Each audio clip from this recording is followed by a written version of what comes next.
تو ایک کوئی واضح پلان نظر نہیں آیا پی ڈی ایم کے اندر کہ وہ دینا کیا چاہتے ہیں۔ پھر مولانا فضل الرحمان نے کہا، اعتراف کیا کہ عمران خان اتنی آسانی سے نہیں جائیں گے، بلکہ اس کے لیے ہمیں انقلاب لانا پڑے گا۔ اب وہ انقلاب کیسے آئے گا، کون لائے گا، کب آئے گا، اس کے بارے میں بھی کوئی نہیں پتا۔ پھر ماشاءاللہ محمود خان اچکزئی جو حکومت گرانے آئے تھے، وہ یہاں پر بیٹھ کے لاہوریوں اور پنجاب کے بارے میں جو لب و لہجہ اور جو طرز عمل اور جو گفتگو انہوں نے کی، اس کو بھی پنجاب میں بہت زیادہ پسند نہیں کیا گیا، بلکہ لوگوں نے یہاں تک کرٹیسائز کیا ہے کہ جو سٹیج پہ بیٹھی ہوئی قیادت تھی، انہوں نے بھی اس کے اوپر کوئی ریئیکٹ نہیں کیا۔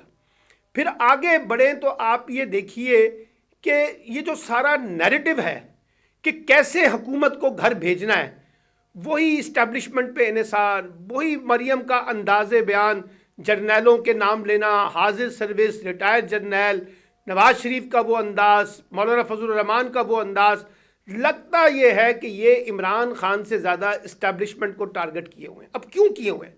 اس لیے کہ اسٹیبلشمنٹ کو ٹارگٹ کر کے آپ ان پہ دباؤ بڑھانا چاہتے ہیں کہ آپ یا تو عمران خان کی حمایت سے دستبردار ہو جائیں، یا ان کی حکومت کو گھر بھیج دیں، اور یا ہم پر شفقت کا ہاتھ رکھیں۔ اب اس بنیاد کے اوپر یہ جو ساری کیمپین ڈیزائن کی گئی ہے، وہ کیسے آگے چلے گی؟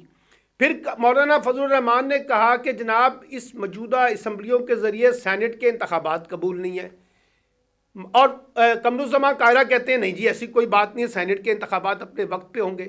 اب یعنی استعفوں کے معاملے میں بھی تضاد نظر آ رہا ہے، اور میری اطلاعات کے مطابق 10 کے قریب لوگ ہیں جنہوں نے مسلم لیگ نون کے مزید ارکان جنہوں نے رابطہ کیا پنجاب کی حکومت یعنی عثمان بزدار سے، اور ان کی کوئی خفیہ ملاقات ہوئی ہے۔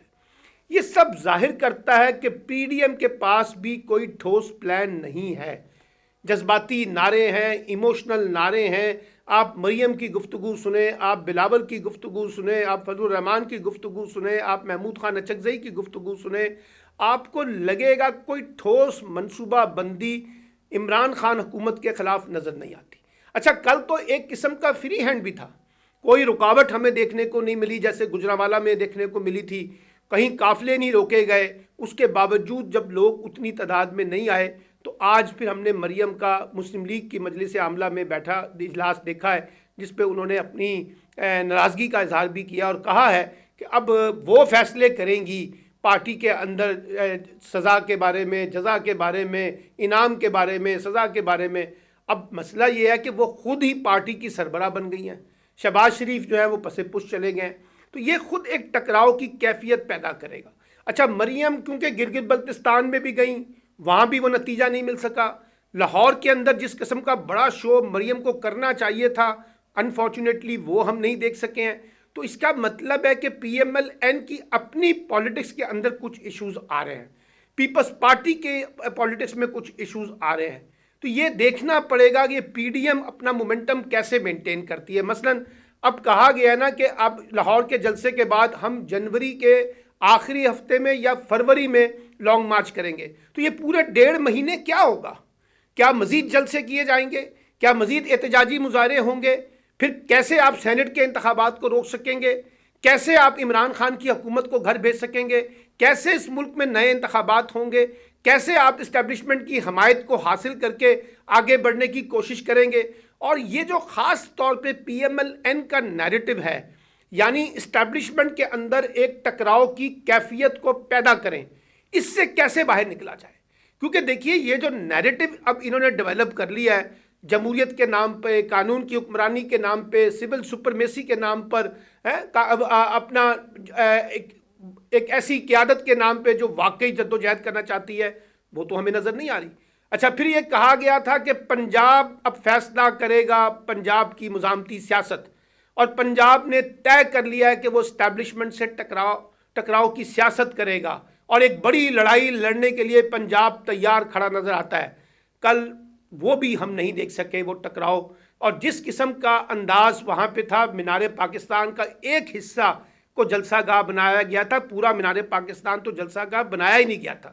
تو وہ مزاحمت جو مریم کہتی رہیں، نواز شریف صاحب کہتے رہے، فضل الرحمان صاحب کہتے رہے، اچکزئی صاحب کہتے رہے، اے این پی کہتی رہی، کہ جناب بلاول کہتے رہے کہ پنجاب جاگ گیا ہے، پنجاب اب یہ کرے گا، تو وہ تو ہمیں ریفلیکشن دیکھنے کو نہیں مل رہا۔ تو تو میں کہنا یہ چاہتا ہوں کہ اس لاہور کے جلسے سے مریم کا قد کاٹ کوئی بڑا نہیں ہے بلکہ کم ہوا ہے. اس پہ سوالات اٹھے ہیں، ان کی پارٹی کے اندر سے سوالات اٹھ رہے ہیں کہ کیا وجہ ہے کہ ہم اس طرح کے ماحول میں اس طرح کے جلسے کرنا چاہتے ہیں جب لوگوں کا بھی اس وقت رسپانس ہمیں وہ نہیں مل رہا جو ہمیں ملنا چاہیے تھا. اس لیے یہ یاد رکھیے کہ پی ڈی ایم کے پاس جب سیاسی آپشن ختم ہو جائیں گے تو وہ کیا کرے گی. حکومت نے ڈبل گیم کھیلی. حکومت نے یہ کہا کہ ہم جلسہ روکیں گے، مقدمے بنائیں گے، گرفتاریاں کریں گے، کچھ ہوئی بھی، لیکن ساتھ ساتھ آخر میں فری ہینڈ دے دیا. اب جب آخر میں فری ہینڈ دیا تو یہ خود چیلنج بن گیا پی ڈی ایم کے لیے کہ وہ جلسے گاہ کو کیسے بھرے جو وہ نہیں بھر سکے. تو بہرحال مجھے لگتا یہ ہے کہ پی ڈی ایم کے اوپر بھی سوالیہ نشان اٹھے ہیں. اس لاہور کے جلسے کے بعد جو مومنٹم انہوں نے بنانا تھا اور جو ایک بڑا دباؤ ڈالنا تھا اسٹیبلشمنٹ کے اوپر، حکومت پہ، وہ بڑا دباؤ تو نہیں ڈل سکا، بلکہ خود پی ڈی ایم کی کمزوریاں جو ہیں وہ نکل کر سامنے آ رہی ہیں.